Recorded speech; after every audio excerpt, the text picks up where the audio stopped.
요한계시록 15장 3절 4절입니다.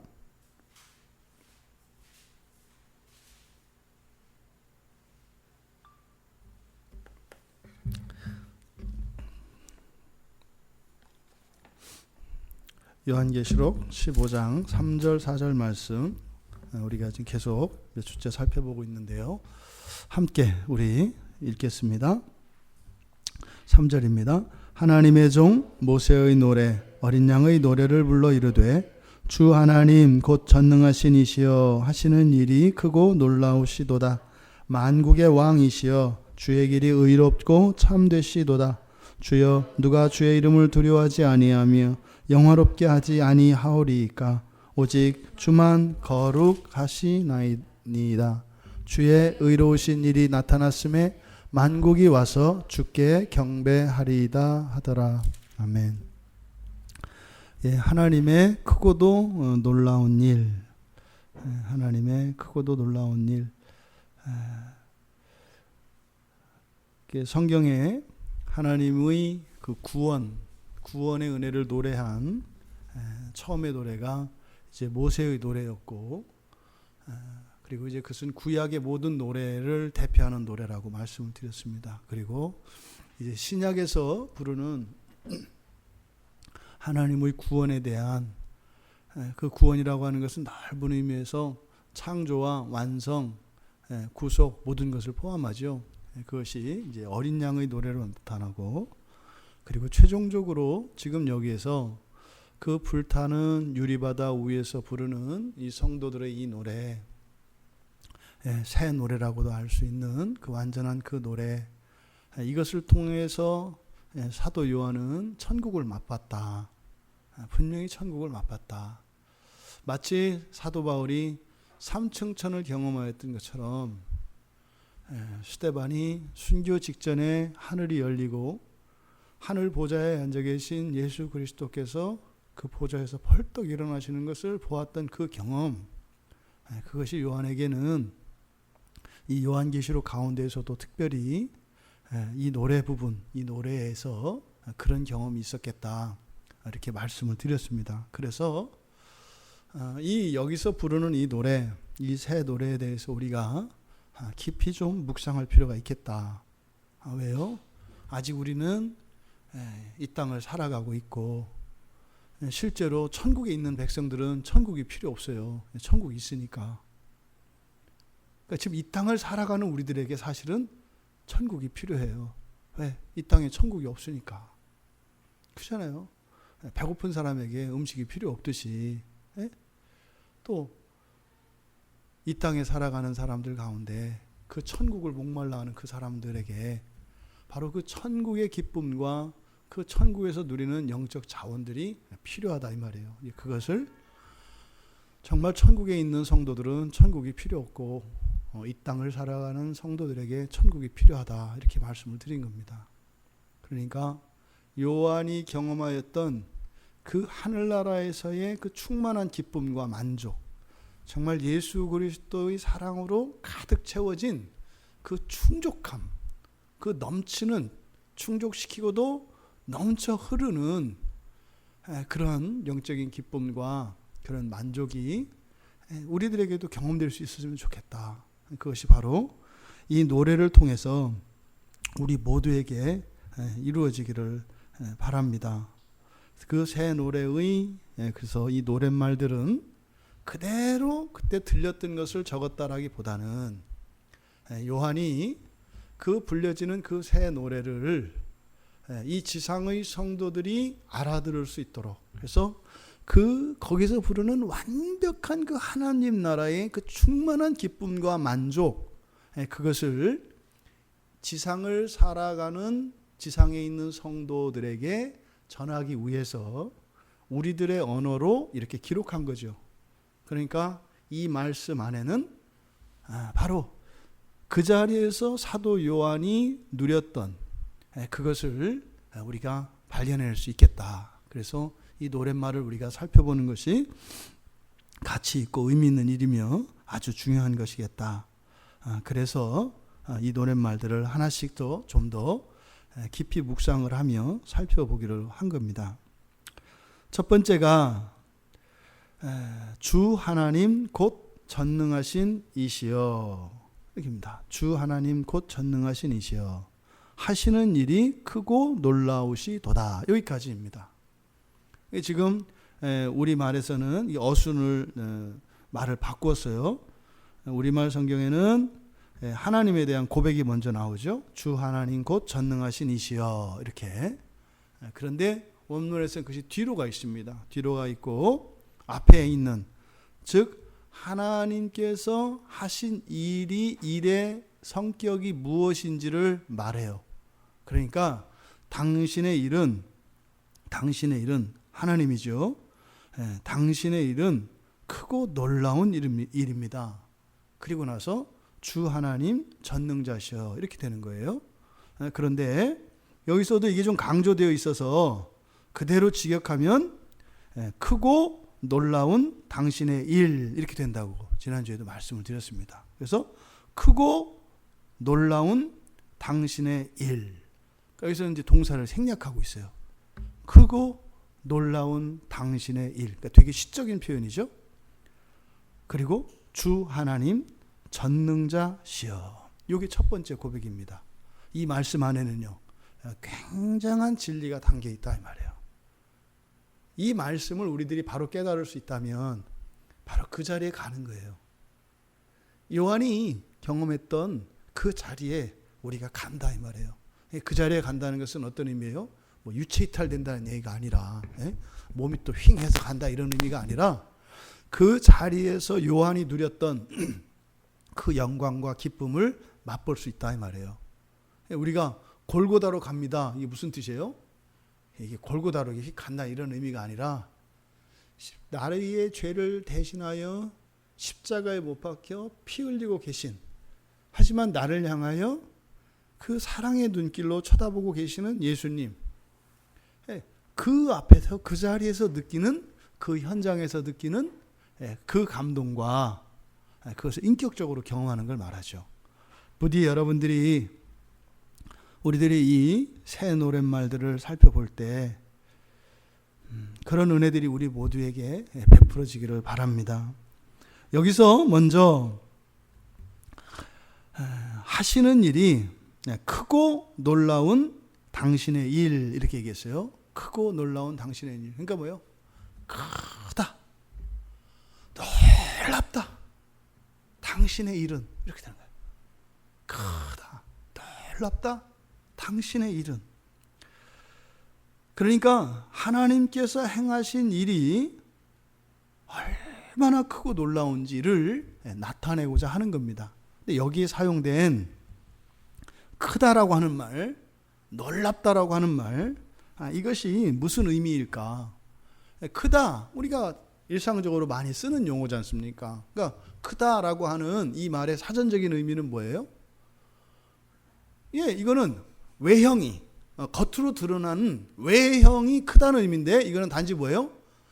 크기만 큰 것을 말하는 게 아니라 길이가 클 때도, 길이가 긴 것도 크다고 하고, 그렇잖아요. 두 사람이 키를 잴 때 네가 얘보다 키가 더 크다, 이러잖아요. 그러니까 길이가 긴 것도 크다고 하고, 또 물론 옆으로 넓은 것도 크다고 해요. 옷을 입으면 어떻게 해요? 옷이 나보다 크다. 그래서 우리가 늘 입을 때는 옷이 커야지, 옷을 입을 때마다 내가 크면 이게 이제 비애를 느끼는 거예요. 그러니까 이렇게 옆으로 큰 것도 큰 거예요. 또 깊이에 있어서도, 부피에 있어서도. 그래서 외형으로 드러난, 그래서 이 크기를 말할 때 그래서 다 크다라는 말을 씁니다. 그런데 그럴 때만 쓰는 것이 아니라 내적으로 우리 안에 느끼는 느낌들, 그리고 감정들, 심지어는 지위나 신분이나 가치, 이런 중요성들을 수식할 때도 이 크다라는 말을 써요. 그러니까 하나님의 일이 크다라고 했을 때는요 굉장히 다양한 의미가 들어가 있는 거예요. 그러니까 우리가 막연히 하도 하나님에 대해서 우리가 깊이 묵상을 하지 않는 게 이미 습관화가 돼 있어요. 왜요? 하나님은 큰 거로 제껴놨어요. 그러니까 너무 크니까 생각할 필요도 없어. 하나님은 커, 이렇게 얘기한단 말이에요. 그러니까 사실은 그 하나님의 크심은 우리가 자라가며 영적으로 성숙해져가며 더 커가는 거거든요. 이제 막 예수를 믿은 사람이 하나님은 큰 분이에요, 크신 분이에요 이렇게 얘기할 때와 아주 경건한 삶과 정말 인생을 신앙 안에서 믿음을 붙들고 100년 인생을 살았던 분이 하나님은 크시다 할 때 그 크기는 어떻다? 비교할 수 없을 정도로 차이가 나요. 그러니까 이 크다라고 하는 말에는 이런 상대성이 들어가 있기 때문에, 그래서 우리는 어제 내가 하나님이 하신 일이 크다라고 한 것과 오늘 제가 하나님이 하신 일이 크다라고 하는 것 사이에는요 성장이 있고 변화가 있다 이 말이에요. 그런데 우리는 어떻게 해요? 그냥 최상급으로 그냥 무지 큰 분 이렇게 돼 있어요. 그러니까 우리가 날마다의 삶 속에서 하나님께 감사가 없는 거예요. 왜요? 워낙 큰 분이니까 이런 건 뭐예요? 당연한 거예요, 그냥. 오히려 이런 게 이제 사소한 게 되죠. 감사가 안 되는 거예요. 여기서 이 크다라고 하는 이 단어가 가지고 있는 우리들에게 주는 의미는 굉장히 폭이 넓다. 그래서 우리는 성경에서 사용되어지는 용례들을 통해서 이 크다고 하는 말을 언제 쓰는가, 어떨 때 쓰는가, 이것을 통해서 그 하나님의 일이 크다고 하는데 그 하나님의 일에 어떠한 것을 지금 말하고 있는가, 그것을 우리가 알 수 있겠다. 복음서를 기준으로 해서 이 단어들을 살펴봤습니다. 실제로 이제 그 용례들이 이제 서신서나 이쪽에서 사용되는 것이기 때문에 복음서에서 사용된 이 크다라고 하는 말, 이 말이 이제 거의 신약 성경 전체, 성경 전체에서 가지고 있는 의미들입니다. 첫 번째로 우리 안에 있는 이 내적인 기쁨이 충만한 상태를 말해요. 그러니까 여러분들이 기쁠 때 있잖아요. 꽉 찰 때, 그렇죠? 뭐 이제 마음에 드는 선물을 받았어요. 근데 생각했던 것 이상으로 받았어. 그때 어떻게 해요? 꽉 차죠. 꽉 차죠. 이렇게 기쁨이 막 충만한 상태. 요때 이 크다라고 하는 말을 써요. 마태복음 2장 10절에 보면 동방 박사들이 자기들 고향에서 계시를 받고 그리스도를 찾아오잖아요. 그죠? 그리스도를 찾아서 오다가 별자리를 보고 이제 별을 찾아서 왔단 말이에요. 근데 어느 한순간 놓쳐버렸어요, 이 사람들이. 그러니까 지금 그 먼 이방의 땅에서 그리스도가 이 땅에 오실 것을 계시를 듣고 이제 그 그리스도가, 그러니까 이 땅에 오신 그 그리스도를 영접하기 위해서 이 사람들은 예물을 준비해서 막 왔단 말이에요. 근데 어느 날 길을 잃어버렸어요. 그러니까 이거는 간절히 찾던 자들에게, 그리고 그것을 위하여 온 마음과 정성을 다했던 자들이 그 상실감, 그걸 느낄 수 있어요. 그러지 않아요? 그랬던 그들이 다시 별을 발견해요. 그때 그 마음을 그걸 뭐라고 하느냐면 크게 기뻐했다 이렇게 얘기해요. 그러니까 그 의미를 우리가 그냥 크게 기뻐했다, 기뻐했나 보다 이렇게 간단 말이에요. 그게 아니라 완전한 절망의 상태에서 어떻게 해요? 확실하게 그걸 받게 된 거예요. 완전히 망했는데, 완전히 망했는데, 심지어 뭐예요? 몸으로 말하면 죽었어요, 이미. 병원에서 더 이상 치료할 수 없대요. 약도 없대요. 그리고 뭐 며칠 안 남았대요. 그러니까 지금 병원에 계실 필요도 없대요, 사실은. 왜? 이제 끝났으니까. 그래서 얼른 집으로 모셔가서 가족들이나 얼른 불러 모아서 마지막 임종 인사를 하래요. 사실 오늘 밤에도 어떻게 될지 모른대요. 이게 그냥 한 사람의 이야기가 아니라 모든 병원의 최고의 명의들로부터 그렇게 진단을 받았어요. 확정을 받았다고요. 기력도 없어요. 그래서 집으로 모셔왔단 말이에요. 그랬던 사람이 어떻게 된 거예요? 이불을 걷고 일어나더니 얼굴에 혈색이 돌고 얼굴에 빛이 나는 거예요. 이때 가족들이 느낀 기쁨, 이걸 뭐라고 해요? 크게 기뻤다. 이 크다는 말이 그냥 단순히 이 대소 비교에서 상대적인 이런 걸 말하는 게 아니다 이 말이에요. 그러니까 내적으로 아주 큰 기쁨, 이 내적인 이 기쁨에 충만한 상태, 이것을 크다고 이야기한다. 그러니까 이러한 기쁨은요, 예수님 탄생할 때만 있었던 것이 아니라 예수님이 죽으셨다가 부활했을 때도 동일한 기쁨이 와요. 마태복음 28장의 끝에 가면 예수님이 죽으셨잖아요. 그리고 무덤에 장사가 됐잖아요. 그래서 여인들이 예수님을 찾아온다고요.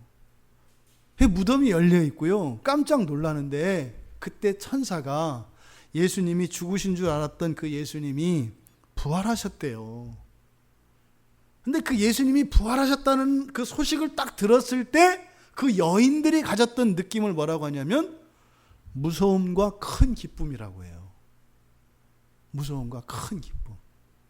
그러니까 예수님이 죽으셨다, 부활하셨다는 그 소식을 들었을 때 들었던 우리 안에 충만했던 그 기쁨을 큰 기쁨이라고 이야기한다 이 말이에요. 그러니까 지금 여기서 하나님이 하신 일이 큽니다. 큰 하나님의 일이라고 하는 것이 뭐겠어요? 하나님의 일을 통해서 우리 안에 기쁨이 어떤 상태? 충만한 상태. 이것이 하나님의 일이 크다라고 하는 이 말을 통해 사도 요한이 우리에게 전달하려고 하는 거다. 성경이 기록될 때는요, 여러분, 종이가 없어요. 종이가 없어요, 종이가. 그때 당시에는. 성경이 그렇게 기록되는 거예요. 말을 최대한 아낀다고요. 그래서 한자 한자가 이 무게가 어마어마하다는 게 뭐냐면 하나님이 주신 계시를 다 기록해야 돼요. 그런데 어때요? 종이가 없다니까요. 그때 당시에는. 그러니까 생각해 보세요. 여러분들도 그래서 글을 쓸 때 계속 필요 없는 말들을 빼고 이렇게 쓰는 그 형태가 뭐예요? 시잖아요, 시. 근데 문제는 시는 의미 전달이 정확하게 안 돼요. 사실은 시로 쓰고 싶죠. 왜? 그러면 더 많은 걸 담을 수 있잖아요, 이렇게. 근데 문제는 정확하게 전달이 안 돼요. 그럼 너무 이게 상징적으로 함축성이 너무 크다 보면 왜곡되거나 이렇게 놓칠 수 있는 것들이 너무 많단 말이에요. 그래서 성경이 어떻게 해요? 주로 편지글의 형태로 된다고요. 편지글. 소설이나 이런 게 아니라 편지글의 형태로 돼 있어요. 그런데 어떻게 해요? 최대한 압축되어 있는 편지글들이에요. 편지글들. 지금 여기서 단순히 하나님의 일이 크다라고 할 때 그것은 어떻다? 지금 그 말씀 안에는 충만한 그 하나님이 하신 그 구원의 일들과 창조의 일들로 인해서 기쁨이 가득 찬 것. 그러니까 우리에게 큰 기쁨을 주는 그 일이 뭐라는 거예요? 하나님의 일이라는 거예요. 두 번째로 마태복음 4장 16절에 보면은 예수님께서 이제 예수님을 예배하는 요한, 이제 광야에 외치는 자, 세례 요한이죠. 그렇죠? 이걸 기록한 건 사도 제자 요한이고 광야에서 외치는 자는 예수님을 준비한 자는 이제 사도 요한, 친척이잖아요. 그렇죠? 육촌 형님뻘이 되는 그 혈육으로는 그 사도 요한의 그 사역이 마치고 이제 예수님, 즉 그리스도의 공생애가 이제 시작되는 그 장면입니다. 그때 예수님께서 이사야 선지자의 말씀을 인용을 해요. 그러면서 그때 흑암에 앉은 백성들이 본 빛, 요거를 큰 빛이라고 이야기하거든요. 그러니까 흑암에 앉은 백성들이 본 빛이라는 게 무슨 의미겠어요? 마치 그리스도, 이 땅에 오실 그리스도를 찾아 별을 보고 쫓아왔던 이 동방박사들이 한순간 별이 사라졌고 더 이상 이제는 그리스도에게 갈 수 없는, 길이 완전히 차단된 그런 상태에서 다시 나타난 빛, 이것을 뭐라고요? 큰 별, 큰 빛이라고 한다 이 말이에요. 그러니까 이것은 이런 특별한 사람들에게 뿐만 아니라 이 땅을 살아가는 고통받는 백성들, 슬픔과 아픔과 고통과 이 억압 속에서 살아가는, 소망을 잃고 기쁨이 없는 그 모든 사람들을 흑암에 앉은 백성이라고 할 수 있다 이 말이에요. 근데 그들이 발견한 빛, 이 빛은 뭐겠어요? 소망이지요. 살 길이지요. 힘이지요. 자원이지요. 이걸 말하잖아요. 그러니까 그것을 뭐라고 한다? 큰 빛이라고 한다 이 말이에요. 그러니까 하나님의 일이 크다라고 할 때 이 큰 빛, 이 큰 빛의 의미는 뭐예요? 계시의 선명성입니다. 아주 확실한 계시, 분명한 계시를 말해요. 그러니까 하나님의 일이 크다라고 하는 것은 어떻게 돼요? 그걸 보면은 그냥 하나님의 일이라는 것을 알 수밖에 없어. 모를 수가 없어요. 이건 분명하게 하나님이 하신 일이다 라고 하는 것을 알 수밖에 없어요. 그래서 아주 선명하고 분명한 계시, 이 계시성을 나타내는 것이 또 크다는 말이다. 그러니까 하나님의 일이 큽니다 라고 하는 것은 뭐겠어요? 자기의 인생 안에 있었던 하나님이 하신 일들이 힘이 한 게 아니에요. 하나님이 하셨나? 내가 했나? 이런 게 아니에요. 어떻게 해요? 그냥 덮개를 확 벗겨버린 것처럼 내 인생 전체가 그냥 하나님이 하신 거구나. 나의 삶이 그냥 하나님이 다 하신 거였구나. 확 벗겨진 걸 말하는 거예요. 이게 바로 큰 빛, 이걸 얘기하는 거예요. 우와, 나는 그냥 하나님이 없다고 생각하고 나를 버렸다고 생각하고 그때는 내가 죄를 졌다고 하나님이 심판한 것 같고 이런 것 같았는데 아니구나. 하나님이 사랑하신다는 거였었고 하나님이 다 하신 거였구나. 이게 크다는 의미다 이 말이에요. 하나님의 일이 큽니다 할 때 뭐예요? 내 인생이 꽉 찼더라는 거예요. 물로 하나님의 사랑으로. 이게 지금 그 새 노래를 부르는 사람들에게 보여지는 거예요. 노래만이 아니라 그거를 사도 요한이 공감을 했다고요. 그 하나님의 일이 크도다. 여러분에게도 그 하나님의 큰 일이라고 하는 것이 여러분 인생에 꽉 차 있는 그 하나님의 일이라고 하는 것을 깨달아지고 그게 감동될 수 있기를 바랍니다. 이렇게 계시의 선명성, 계시의 분명성, 이것이 예수님께서 십자가상에서 소리를 지르실 때 뭐라고 지르세요? 어떻게 소리 질러요? 크게 소리 질렀다 그래요. 크게 소리 질렀다. 그때 크게 소리 질렀다. 이 큰 소리는 뭐겠어요? 다 알아듣게. 다 알아듣게. 누구까지?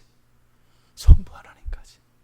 이 세상의 모든 백성들, 심지어는 미물들과 곤충들과 식물들에게 이르기까지 하나님이 창조하신 창조세계의 모든 공간의 모든 것들에게 들려줄 수 있을 만큼 또 삼층천 너머에 계신 성부 하나님에까지 완전히 들리실 수 있도록 예수님께서 소리를 지르셨다는 거예요. 세 번째로서는 중요성과 가치가 크다. 이것은 이제 우리가 일반적으로 사용하는 말들이에요.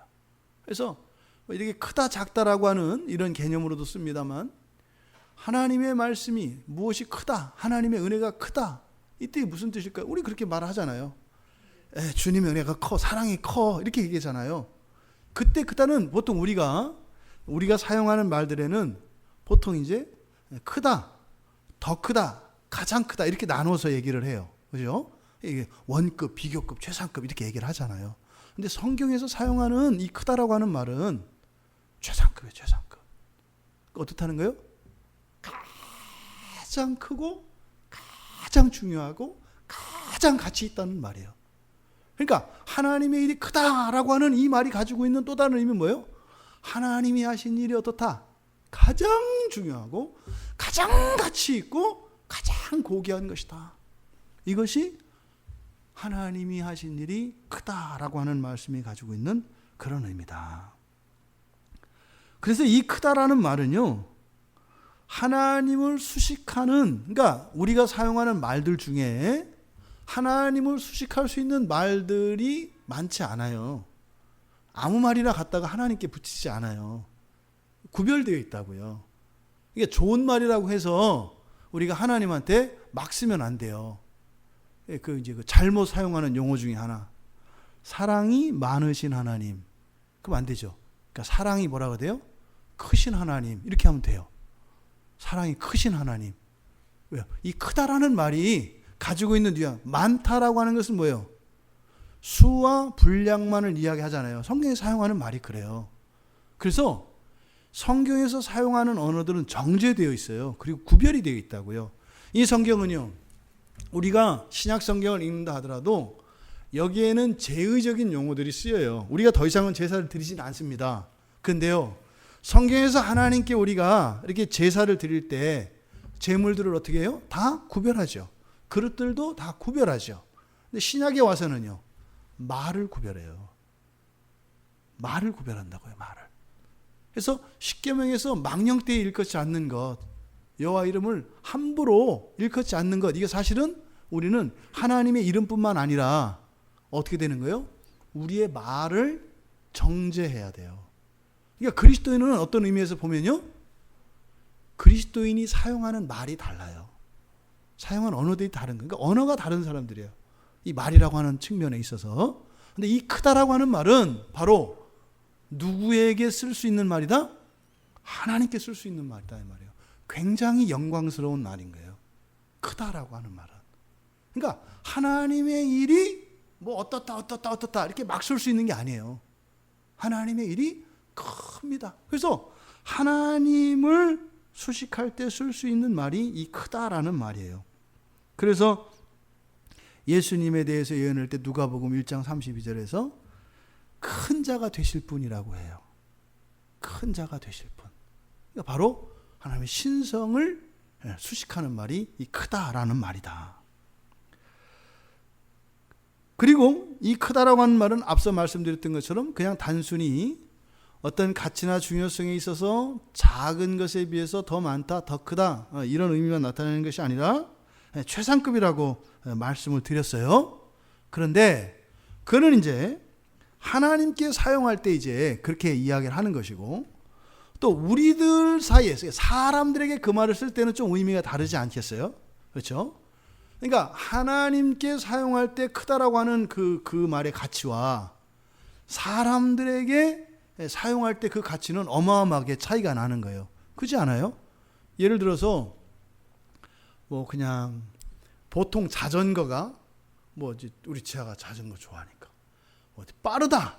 이야, 저 자전거 진짜 빨라. 이렇게 이제 그 시중 자전거 그걸 가지고 이야기할 때와 이렇게 손가락으로 들을 수 있는 그 자전거가 빠르다라고 할 때는 다르대요.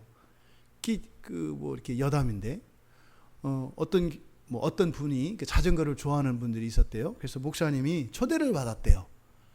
그래서 뭐 이제 라이딩을 가는데 목사님도 같이 오시죠. 라이딩 이제 자전거 타고 이제 바깥에 나간다는 거예요. 그래가지고 이 목사님도 이제 집에 자전거가 있으니까 자전거를 좀 그래도 이제 뭐 장로님들하고 다른 교회 분들 이렇게 만나니까 그래서 이제 자전거를 잘 닦아서 좀 이렇게 하고서는 자전거 타고 이제 따라랑 하고 딱 나간 거예요. 그랬더니 어떻게 했어요? 헬멧 쓰고 뭐 이렇게 했는데 분위기가 이상한 거예요. 그 목사님이 왔는데 내가 지금 어디 시장 가는 사람 같고 이게 분위기가 이렇더라는 거예요. 근데 이제 어떻게 해요? 그래서 이제 갔죠. 이게 막 타고 가는데 이제 목사님이 자꾸 뒤처지는 거예요. 그랬더니 그 교회 장로님이 오시더니 그러더래요. 목사님, 우리 자전거를 바꿔 타시죠? 그러더래요. 아이, 괜찮다고 그냥 가라고. 내가 천천히 가서 미안하다고 그러면서 이제 막 갔대요. 이제 한참을 갔는데 또 장로님이 다시 와서 그러더래요. 아니, 목사님, 저도 저 목사님 자전거 한번 타보고 싶으니까 제가 한번 이렇게 타서 바꿔보시죠. 그렇게 이제 바꿔 탔대요. 그랬더니 목사님이 장로님을 앞서가더래요. 이게 탔더니 이게 장난이 아니더래요. 이렇게 하는데 똑같은 힘을 들이는데 나가는 게 엄청 다른 거예요. 그러니까 그 어떤 그 질적 차이에서 오는 빠름은 굉장히 다르잖아요. 그렇죠? 더더군다나 그 뭐예요? 막 스포츠카 이런 거 있잖아요. 그런 차들 사이에서 빠르다고 얘기할 때와 그냥 일반 승용차가 빠르다고 할 때, 또 자전거에서 이렇게 빠르다고 할 때 다르잖아요. 그렇죠? 그러니까 이 크다라고 하는 말도 하나님께 사용할 때는 사실은 사람들이 생각하는 최상급에 넘어서는 거죠. 그러니까 하나님께 사용할 때 그 크다라고 하는 그 말을 그런데 어떻게 한다? 꼭 하나님께만 쓰는 게 아니라 우리들끼리, 우리들 삶 속에서도 쓴다. 그때 이때 크다라고 하는 그 말을 쓸 때는 그러니까 어떤 의미겠어요? 그냥 마치 하나님이 하셔서 하나님이 만들어 놓으신 그 차이만큼의 크기를 상징하는 것이 바로 이 크다라는 말이에요. 근데 그 말이 사용되어진 그 대표적인 데가 마태복음 7장 27절에 보면 이제 그 지혜에 대해서 가르쳐 주는 거예요. 모래 위에 집 짓지 마라. 모래 위에 집 짓지 마라. 왜요? 홍수가 나면 다 그냥 무너지니까. 바위 위에 집을 져라. 이렇게 이야기한단 말이에요. 이게 사실은 바위에 집 져라, 모래 위에 집 짓지 마라. 이건 무슨 말이에요? 신앙의 기초 위에 인생을 세우라는 거예요. 이게 지금 바위가 바로 그리스도를 뜻하기 때문에 그래서 신앙 위에 인생을 세우라는 거예요. 그렇지 않은 것은 다 모래 위에 짓는 거라고 해요. 근데 그때 모래 위에 집을 지은 자들이 당할 피해가 뭐라 그래요? 심히 크다 이렇게 얘기해요. 모래 위에 집을 지은 자들이 당할 피해가 심히 크다 얘기해요. 그때 심히 크다라고 하는 말이 요 크다라는 요 말이에요. 그러니까 하나님을 수식할 때 쓰는 이 크다라고 하는 이 말을 우리 사람들에게 적용할 때는요, 상상할 수 없을 정도의 어마어마한 크기, 뭐 이런 거다 이 말이에요. 그래서 예수님께서 십자가에서 죽으시고 그때 일어났던 그 현상들 있잖아요. 또 예수님이 무덤에 묻히실 때 무덤에 안치되시고 거기를 가리는 돌 있잖아요. 그 돌을 뭐라고 해요? 어떤 돌? 큰 돌이라고 그래요. 근데 그때 큰 돌이라고 하는 의미는 단순히 크다가 아니에요. 실제적으로 무덤을 가리는 돌은 커요. 근데 여기서는 성경에서 이 메갈라라고 하는 이 단어를 사용해서 큰 돌이라고 할 때는 어떤 의미다 이 말이에요? 하나님이 와서 움직이기 전에는, 그러니까 하나님이 옮기시기 전에는 옮길 수 없는 돌, 이런 의미예요. 큰 돌로 막았다라고 하는 것은. 그러니까 그리스도의 장사되심이 어떻다라는 거예요? 하나님이 창조한 것과 같은 일이다 이 말이에요. 그걸 바꿀 수 있어요, 없어요? 없다 이 말이에요. 그러니까 그 큰 돌, 그러니까 그 돌에다가 큰 돌 했을 때는 바로 그런 하나님이 하신 것 같은, 그때 지진이 일어났잖아요. 그때 지진도 뭐라 그래요? 무슨 지진? 큰 지진이 일어났다고 그래요. 그 큰 지진이라는 것은 어떤 의미겠어요? 하나님이 하신 일이다 이 말이에요. 그러니까 그건 마치 홍해를 가른 사건이나 그때 일어난 지진이나 어떻다는 거예요? 똑같다는 거예요. 의미는. 그때 사람들이 두려워해요. 어떻게 두려워해요? 크게 두려워해요. 그걸 심히 두려워한다 이러거든요. 그러니까 그 두려움은 뭐예요? 하나님에게서 느끼는 그런 엄청난 그런 두려움, 이걸 말한다. 그리고 끝으로 이 크다라고 하는 말이 성경에서 많은 수를 의미하기도 합니다. 많은 수. 그러니까 아주 많은 수를 크다 이렇게 얘기해요. 그게 언제 사용되냐면 마가복음 5장에서 나오는 거라사에 군대 귀신 들렸던 자들의 그 군대 귀신들이 어디로 들어가요? 돼지 얘기 들어가잖아요. 돼지떼. 그때 돼지떼가 어땠다 그래요? 큰 돼지떼. 큰 돼지떼가 그 돼지가 이렇게 큰 돼지들의 떼를 말하는 게 아니라 그 돼지의 규모, 돼지들의 숫자가 어땠다는 거예요? 엄청 많았다는 거예요. 엄청 많았다는 거예요. 그래서 이 크다라고 하는 의미는 그래서 어마어마한 수를 말해요. 네? 어마어마한 수를. 정리해 보니까 하나님의 일이 크다. 큰 하나님의 일이라고 하는 것이 지금 우리가 하나씩 살펴보았던 것처럼 이것이 각자에게 경험된 거예요. 그리고 고백된 거예요. 어떻게 그것이 경험되었고 어떻게 고백되었겠어요? 자기들의 인생이죠. 각자 살아왔던 자기의 인생, 그리고 자기가 알았던 지식들, 그 모든 것들을 통해서 바로 하나님이 하신 일들을 완벽하게 깨닫게 되었을 때 그것을 한마디로 뭐라고 했다? 크다라고 했다 이 말이에요. 하나님의 일이 크십니다. 이것을 고백할 수 있다면 사실은 그것은 신앙의 단계, 인생의 단계로 본다면 어디라는 거예요? 거의 천국의 상태다. 이렇게 이야기를 하는 거예요. 그러면은요, 다 필요 없다는 거예요. 다 필요 없다는 거예요.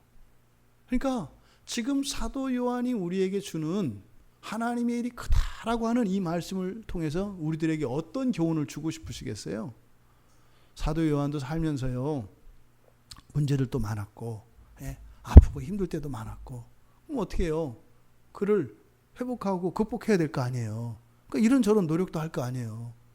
요새 이렇게 뭐 말씀 전하고 뭐 이렇게 하다 보니까 자꾸 몸이 피곤해지고 이러니까 안 되겠다. 이거 몸이 피곤해서 운동 좀 해야 되겠어. 그래야 또 시간 정해놓고 운동도 하고 뭐 그랬을 거 아니에요. 뭐 침도 맞으러 가고 막 그랬을 거 아니에요. 별의별 일도 안 했을 거 아니에요. 근데 지금 하나님의 일이 크다라고 하는 이 말씀을 통해서 우리에게 교훈하는 건 뭐예요? 그런 것 하나하나 지엽적으로 하나하나 이게 아니라 내 인생, 전 인생을 통해서 하나님이 하신 일을 아는 게 중요하구나. 그거면 되는 거구나. 그것을 지금 우리에게 교훈하고 있다. 그러니까 무슨 말이에요? 우리들의 인생 안에 아직 끌어지지 않은 보따리가 너무 많다는 거예요. 갖다 모으는 것보다 있는 것을 다 끌으면서 살아도 다 끌을 수 없는 게 인생이구나라는 것을 깨닫게 됐다는 거예요. 그러니까 뭐 감사하고 찬양하고 기뻐하기에도 부족한 인생이구나. 이게 지금 하나님의 일이 크다라고 하는 이 말씀을 통해서 사도 요한이 우리에게 주려고 하는 말씀이다. 두 번째로 하나님의 일이 또 크고 어떻다고요? 놀랍대요. 놀랍대요. 하나님이 하시는 일이 놀랍대요. 이거는 신약 성경에서 딱 7번만 사용됩니다. 딱 7번만. 근데 여기 15장에서 요한계시록 15장에서 두 번 쓰여요. 1절과 여기 3절에서. 15장 1절에 보니까 이적을 이야기할 때 뭐라고 해요? 하늘에 크고 이상한. 그러니까 지금 같이 붙었죠.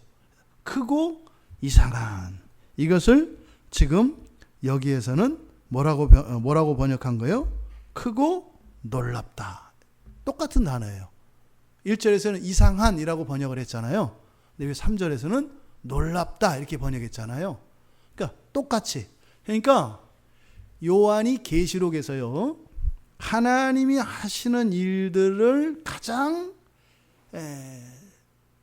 이렇게 요한이 즐겨 사용하고 그리고 특별하게 수식하는 그 표현이 크고 놀랍다, 크고 이상하다라고 하는 이 표현이에요. 근데 계시록 15장에서만 이 표현을 써요. 다른 데 안 써요. 그러면 다른 데에서 사용된 이 단어가 의미하는 성경의 의미는 뭐냐? 마태복음 21장 42절에 가보면 우리 한번 가보겠습니다.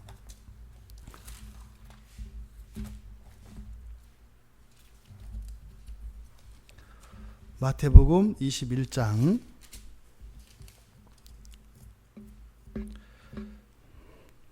42절에 보면 모퉁이의 머릿돌 대신 예수 그리스도, 모퉁이 돌에 대한 이야기가 나와요. 42절에 예수께서 이르시되 너희가 성경에 건축자들이 버린 돌이 모퉁이의 머릿돌이 되었나니 이것은 주로 말미암아 된 것이요 우리 눈에 기이하도다. 사실은 그리스도께서 오실 이 구속의 사역에 대해서 기이하다 이렇게 얘기하거든요. 이 표현이 여기서 지금 사용한 놀랍다, 놀랍다라고 하는 이 단어입니다. 그러니까 무슨 말이에요? 이해할 수 없다라는 뜻이에요. 다 이해할 수 없다. 그러니까 앞에서 지금 우리가 크다라고 하는 말들을 얘기했잖아요. 그런데 우리가 지금 이렇게 해서 어느 정도 이렇게 설명을 통해서 이런 겁니다 라고 했지만, 그렇다고 해서 그걸 다 알 수 있다 없다? 없다라는 거예요. 그렇게 해도. 그러니까 이게 무슨 말이에요? 뭐야, 앞에 하나님의 하시는 그 일이 크다라고 하는 것은 사실은 어떻게 해요? 우리가 감당할 수 없을 정도로 그냥 어제 빈틈 하나 없이 꽉 차서 이런 걸 말한다 그랬는데, 기이하다라는 이 말, 놀랍다라는 이 말을 통해서 거기다 어떻게 해요? 그게 다가 아니야 이러는 거예요. 그게 다가 아니야. 뭐야, 하나님이 하시는 일이 크다는 말도 죽을 것 같은데 그게 다 아니야. 무한한 진전의 가능성을 이 기이하다, 놀랍다라고 하는 말을 통해서 한다 이 말이에요. 그러니까 큰 거 맞아. 크다는 말은 우리가 감당할 수 없는 단어라고 그랬어요. 그런데 그게 다 아니야. 사실 아직 감당도 다 못했는데 감당 못하는 것도 다 아니야. 이렇게 얘기하는 거예요. 이게 놀랍다는 말이. 요한복음 9장 30절에서는 이거를 이상하다 그래요. 이상한 일이다. 이상하잖아요. 아니 다 감당도 못하는데 그것보다 또 뭐 더하다 그러면 참 이상하잖아요. 이게 지금 놀랍다는 말이에요. 이런 일들이 지금 사도 요한을 통해서 우리들에게 전해지고 있어요. 이게 지금 그 새 노래 안에 들어가 있는 그런 의미다. 뭐 그 뒤에 뭐 고린도후서 11장 14절에, 그리고 베드로전서 2장 9절에, 계시록 저 뒤쪽에, 계시록에 2번 얘기를 했고요. 이렇게 해서 마가복음 12장 11절은 마태복음 21장과 평행본문이니까 7번 사용돼요. 근데 요거는 하나 보고 가는 게 좋겠네요. 고린도후서 11장 14절은 그러니까 이제 거짓 사도들, 거짓 교사들에 대해서 놀라는 것을 이야기하는 거거든요. 한번 볼까요? 고린도후서 11장 14절에 가면, 이것은 이상한 일이 아니니라 사탄도 자기를 광명의 천사로 가장하나니. 근데 여기서 이상한 일이라고 하는 것은 바로 앞에 있는 내용들이거든요. 그러니까 이제 바로 앞에 있는 내용들은 가짜들이에요, 가짜들. 이 거짓 사도들이 있는 것, 거짓 교사들이 있는 것, 이 이야기거든요. 그래서 이렇게 막 사람들을 속이는, 그리스도를 가장하는 이런 일들이 일어난다는 거예요. 그런데 그거 뭐다? 이상한 일 아니다. 그게 무슨 말이겠어요? 그러니까 그런 일들이 상상을 초월할 정도로 많이 일어난다 이 말이에요. 그런 일들이. 그러니까 그런 거를 이렇게 이상하게 여기지 마라. 그게 뭐다? 당연하다. 우리가 신앙생활을 하면서 어떻게 저럴 수 있어? 당연하다는 거예요. 당연하다는 거예요. 진짜 그랬단 말이야? 진짜 그랬다고요. 그러니까 여기서 이 놀랍다라고 하는 이 말이 의미하는 바, 이건 뭐예요? 우리의 상식을, 상상을 뛰어넘는, 그래서 도저히 이해할 수 없는, 이게 바로 하나님이 하시는 일을 설명하기 위해서 사용된 말입니다. 이렇게 사도 요한이 하나님의 일이, 하나님이 하시는 일이 크고 놀랍다, 이렇게 이야기하고 나서 그 다음에 고백한 것이 주 하나님 곧 전능하신 이시여라는 고백이에요. 그러니까 보겠어요. 지금 여기서 하나님이 하신 일들을 크다, 놀랍다라는 말을 설명을 하고 고백하는 거잖아요. 그렇게 노래를 부르는 거니까, 그죠? 결국 그것을 통해서 그것이 누구를 알게 된 걸 말해요? 하나님을 알게 된 걸 말해요. 그래서 하나님이 하신 일에 대한 묘사는 사실은 무엇으로 이어져요? 하나님에 대한 지식으로 이어진다 이 말이에요. 그러니까 결국에는 그 새 노래의 핵심이 하나님에 관한 그 지식이 더욱 선명하고 분명하게 드러나는 것을 말해요. 그러면 그렇게 정말 나의 인생이 그 하나님의 크신 일, 놀라우신 일로 이제는 깨달아지고 경험되어지고 고백하는 그 사람들이 알고 있는 그 하나님, 그 하나님이 누구냐? 주인이시라는 거예요. 주인이시라는 거. 두 번째로 하나님 되신다는 거예요. 하나님 되신다는 거. 세 번째로는 전능하신 분. 여기서 전능하신다는 것은 우리가 이야기하는 그런 전능을 말하는 게 아니라고 그랬죠. 그렇죠? 뭐든지 할 수 있는 전능하신 나의 주. 할 때 그 전능이 아니란 말이에요. 여기서 사용된 이 전능이라는 것은 뭐라고 했어요?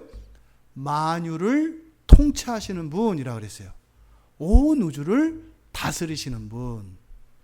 그러니까 이렇게 하나님의 하시는 일을 크고 놀랍다라고 깨닫고 경험하고 고백한 사람들에게서 일어나는 근본적인 변화는 뭔가요?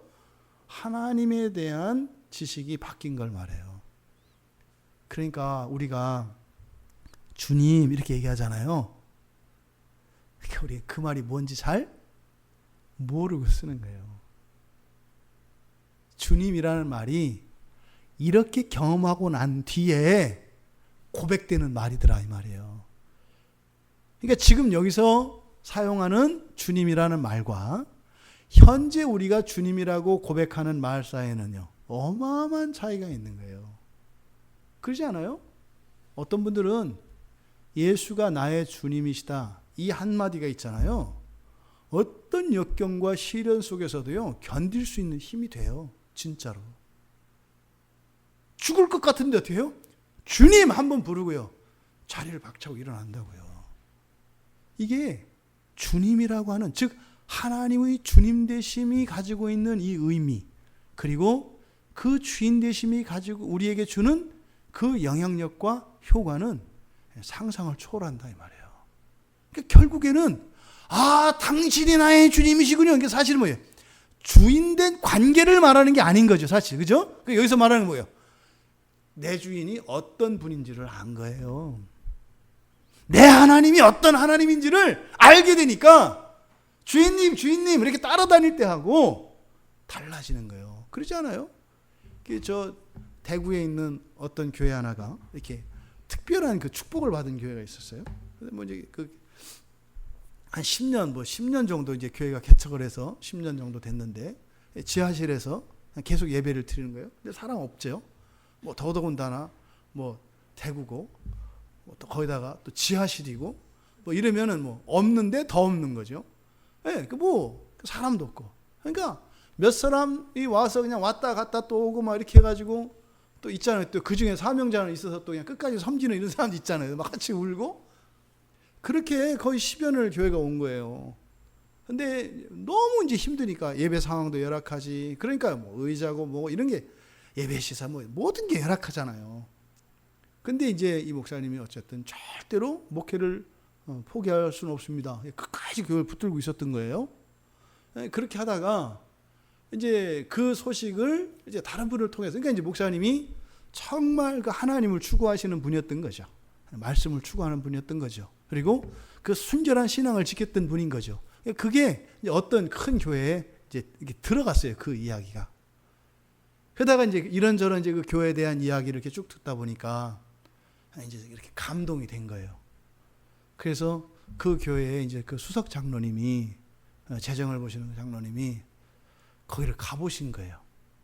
도대체 얼마나 어렵고 또 얼마나 저게 하길래 왜 이렇게 우리의 마음을 하나님 감동하시는가. 그래가지고 그냥 간 거예요. 수요일 날, 주님이 오시는 날, 그죠? 수요일 밤 비 오는 때.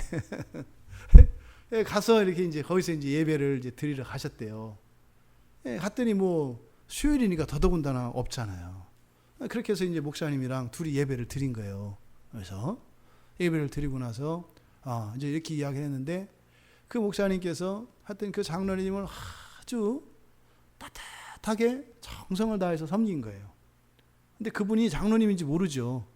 그냥 이쪽에 출장 왔다가 뭐 잠깐 뭐 들렸습니다. 이제 이렇게 거짓말을 한 거예요. 그리고 이제 뭐 헤어졌죠. 그리고 나서 이제 주일이 됐는데 이제 손님들이 그 교회에 찾아온 거예요.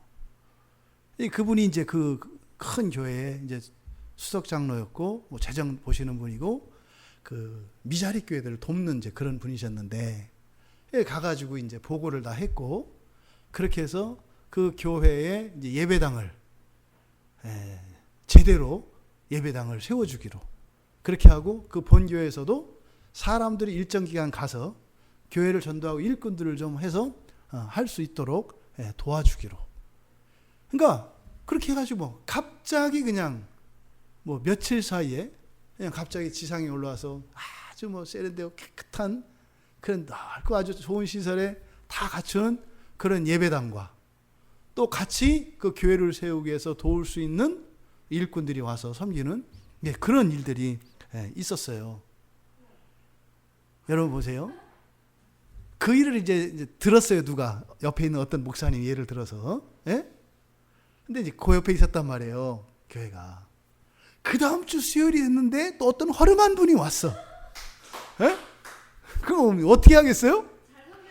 야, 이거는 장난이 아니잖아요. 그렇죠? 근데 만약에 그 전주에 그분이 거기를 갔었으면 대우가 같았을까요? 틀렸을까요? 달랐을 거예요. 똑같지는 않았을 거예요. 그러니까 이 사건이 있기 이전과 이후에 그분이 그 다른 교회에 갔을 때 대우가 달랐을 거다 이 말이에요.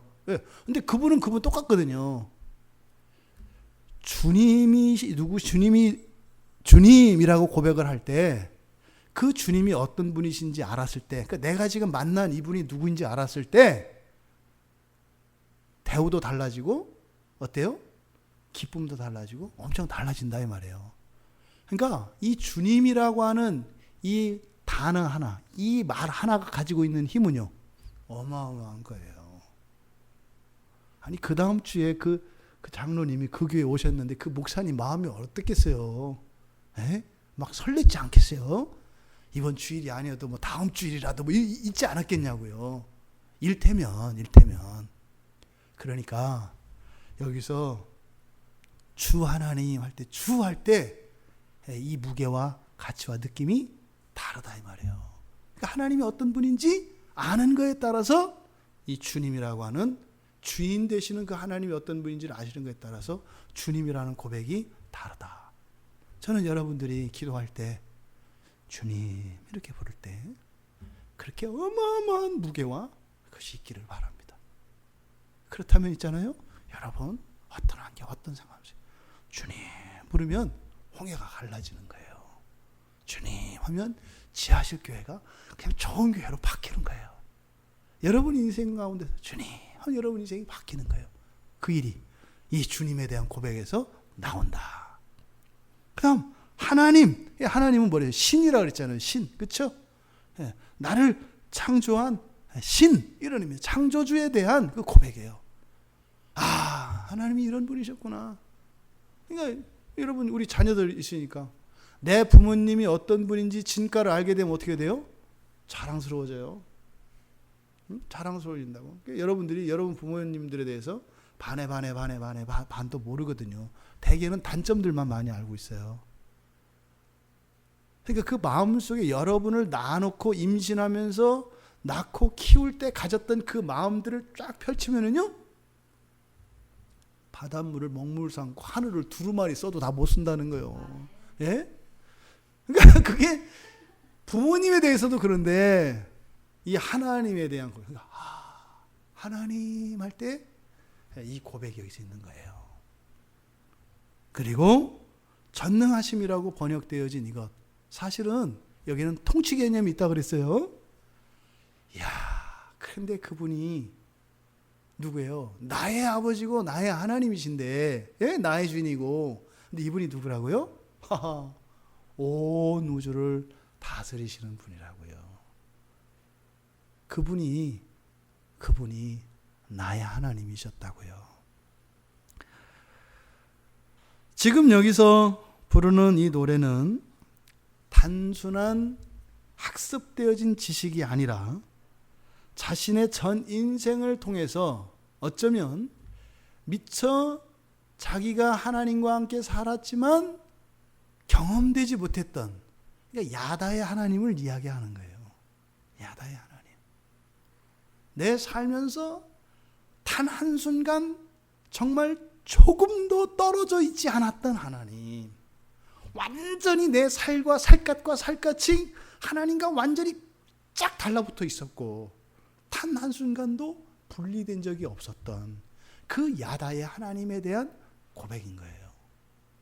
여러분, 이 야다의 노래가 여러분들의 신앙 고백이 되길 바라고, 그 하나님은 변함이 없어요. 여러분, 그때 경험되어지는 하나님이 지금 되는 경험과 다른 하나님이냐? 그렇지 않아요. 오늘 이 새 노래의 첫 번째 구절, 주 하나님 전능하신 이시여 하시는 일이 크고 놀라우시도다. 이 말씀이 가지고 있는 이 의미가 참으로 우리의 현재의 삶 속에서도 그 천국에서 부를, 그 영원한 나라에서 부를 그 새 노래가 새 노래로 불러질 수 있기를 주님의 이름으로 축원합니다. 우리 같이 말씀을 생각하며